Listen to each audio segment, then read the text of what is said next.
ओबद्याह 1। ओबद्याह का दर्शन। हम लोगों ने यहोवा की ओर से समाचार सुना है, और एक दूत अन्य जातियों में यह कहने को भेजा गया है, उठो, हम उससे लड़ने को उठें।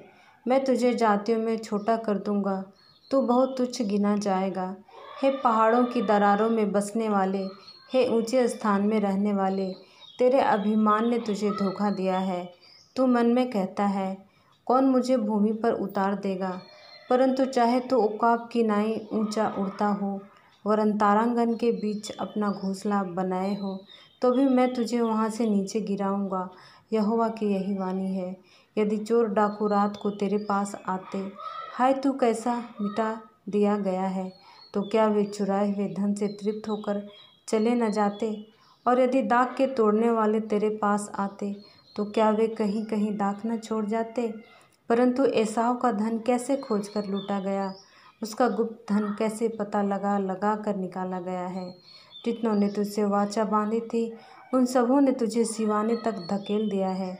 जो लोग तुझसे मेल रखते थे, वे तुझको धोखा देकर तुझ पर प्रबल हुए हैं। वे तेरी रोटी खाते हैं, वे तेरे लिए फंदा लगाते हैं, उसमें कुछ समझ नहीं है। यहोवा की यह वाणी है, क्या मैं उस समय एदोम में से बुद्धिमानों को और एसाव के पहाड़ों में से चतुराई को नाश न करूँगा? और हे तेमान, तेरे शूरवीरों का मन कच्चा न हो जाएगा, और यूँ एसाव के पहाड़ पर का हर एक पुरुष घात होकर नाश हो जाएगा। हे एसाव, उस उपद्रव के कारण जो तूने अपने भाई याकूब पर किया, तू लज्जा से ढांपेगा और सदा के लिए नाश हो जाएगा। जिस दिन परदेसी लोग उसकी धन संपत्ति छीन कर ले गए और बिराने लोगों ने उसके फाटकों में घुसकर यरूशलेम पर चिट्ठी डाली, उस दिन तू भी उनमें से एक था। परंतु तुझे उचित न था कि तू अपने भाई के दिनों में, अर्थात उसकी विपत्ति के दिन में उसकी ओर देखता रहता, और यहूदियों के नाश होने के दिन उनके ऊपर आनंद करता, और उनके संकट के दिन बड़ा बोल बोलता। तुझे उचित न था कि मेरी प्रजा की विपत्ति के दिन तू उसके फाटक से घुसता, और उसकी विपत्ति के दिन उसकी धन संपत्ति पर हाथ लगाता। तुझे उचित न था कि तीर मुहाने पर उसके भगाने वालों को मार डालने के लिए खड़ा होता, और संकट के दिन उसके बचे हुओं को पकड़ाता। क्योंकि सारी अन्य जातियों पर यहोवा के दिन का अपना निकट है। जैसा तूने किया है, वैसा तुझसे भी किया जाएगा। तेरा व्यवहार लौटकर तेरे ही सिर पर पड़ेगा।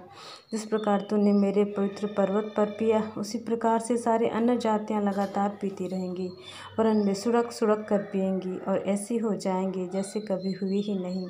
परंतु उस सिय्योन पर्वत पर बचे हुए लोग रहेंगे, और वह पवित्र स्थान ठहरेगा, और याकूब का घराना अपने निज भागों का अधिकारी होगा।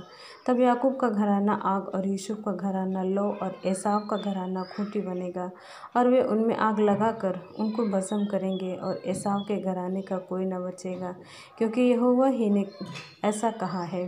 दक्षिण देश के लोग एसाव के पहाड़ के अधिकारी हो जाएंगे, और नीचे के देश के लोग पलिश्तियों के अधिकारी होंगे, और यहूदी एप्रैम और सामरिया के देहात को अपने भाग में कर लेंगे, और बिन्यामीन गिलाद का अधिकारी होगा। इस्राएलियों के उस दल में से जो लाग बंधुआई में जाकर कनानियों के बीच सारपत तक रहते हैं, और यरूशलेमियों में से जो बंधुआई में जाकर सपारद में रहते हैं, वे सब दक्षिण देश के नगरों के अधिकारी हो जाएंगे, और उद्धार करने वाले एसाव के पहाड़ का न्याय करने के लिए सिय्योन पर्वत पर चढ़ आएंगे, और राज्य यहोवा ही का हो जाएगा।